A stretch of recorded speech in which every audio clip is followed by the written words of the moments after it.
Hey guys, Paul here. We've been talking about body position for running, and basically what we're trying to achieve is that stacking position. So basically head over shoulders, shoulders over hips, hips over feet. That sounds very simple, but it's actually not that simple, and you've got to be tackling it all throughout your running career. One of the things we looked at was thrusting extension. The other thing we want to look at is what's happening lower down, particularly through our quads and our hip flexors.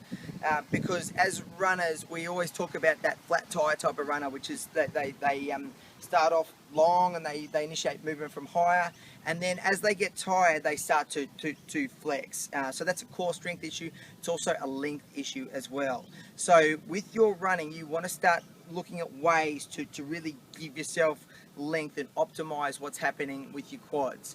So a couple of things you can do. You can really start to target quads from a length perspective and release them from a perspective of getting them to be able to work better and really attenuate force better, so they're actually working in that inner range. So I want to open myself up through my middle, and one of the pieces, hip flexor stretches are great, but you can also use your bands because you can gap the joint. So with this, I've got it quite tight. This is it's just like a little stretch band. These are the large ones. Sometimes I'll get the smaller ones, because they have a bit more sort of force to really gap a joint.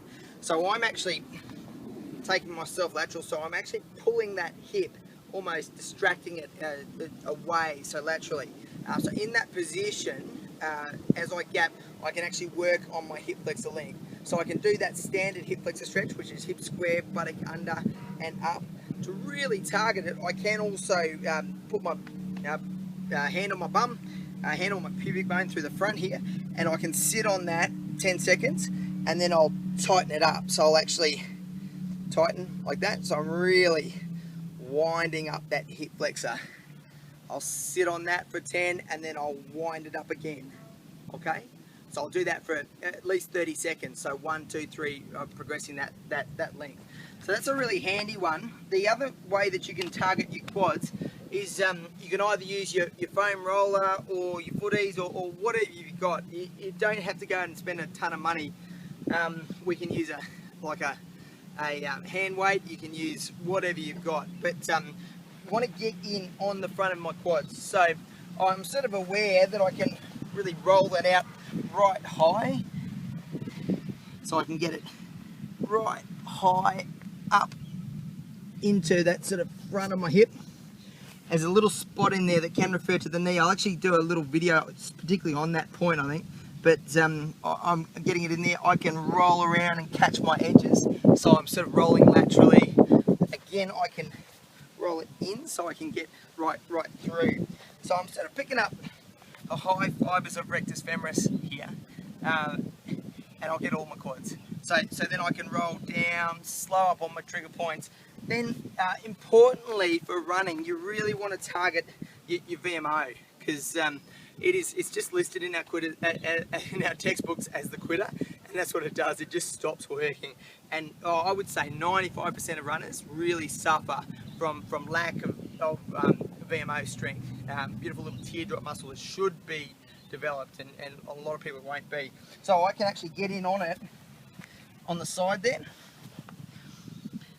and I'm on a little trigger point there, and then I can roll it slightly, another little section, so I know what I'm doing. I'm either doing fascial release, which is that slow pressure and roll, or I'm trigger pointing, which is sitting on that spot, and I've got him there.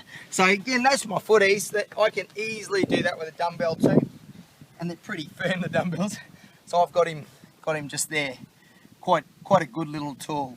So again, don't think that you have to go out and spend $200 on all your release stuff. You can use what you've got around.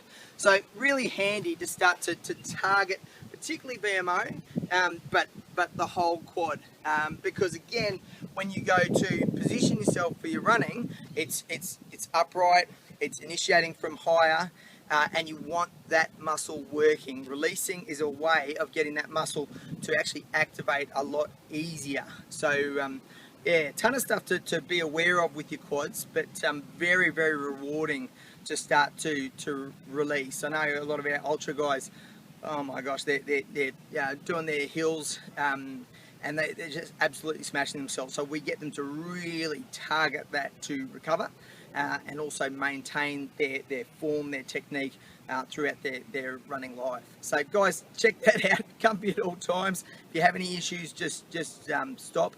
If you had any injuries or anything like that, check with your doctor before you did anything like that. But guys, I'm Paul from Running Injury Free Revolution.